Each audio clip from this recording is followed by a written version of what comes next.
what else have you worked on over at DC? Because I know you've done quite a bit over there. Yeah, well, I did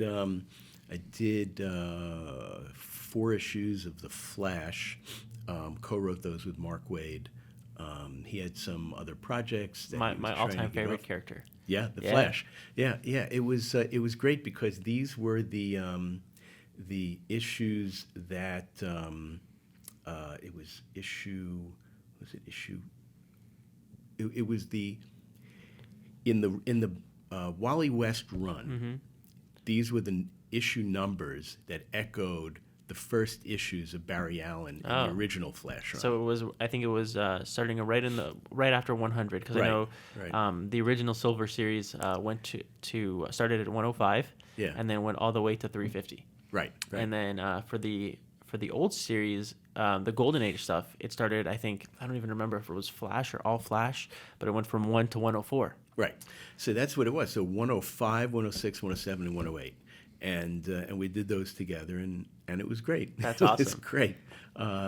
Being part of that Flash history. Yeah, I still remember. I still vividly see the cover in my head. It's like an homage to the old 105 because it had Mirror Master on the front, Exactly. and it was really cool to kind of see that and like be like, oh wow, like they're taking it. It's now not Barry anymore. It's Wally, and to see this like next generation of fans come in. I was reading those issues when I was a kid, so that's the stuff that kind of got me doing what I'm doing.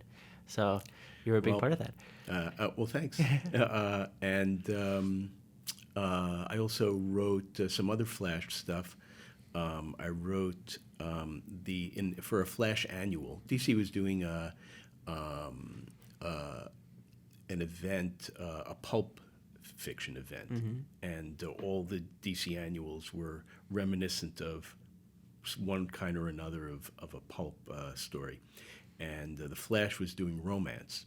So the back of the book story, I talked to Brian, and he said, I'd actually like to do, a gay romance story.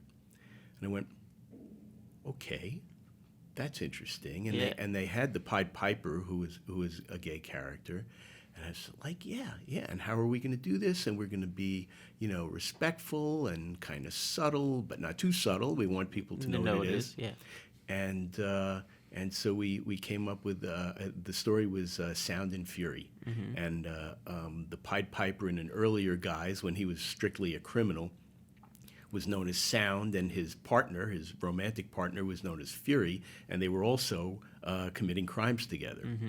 And it was as far as I know, the first gay superhero Love story. romance story. Yeah. That's so cool. So getting to do that, it's another thing I'm grateful to Brian for. That's what it's about, It's so cool to have a piece of history like that because it's like nowadays you're seeing it so much more. People are getting more comfortable with it, and people are coming to like understand, that just because it's different or it's not for them doesn't mean that other people can't do what they do. Right. Yeah, it's about the diversity. Exactly. Yeah.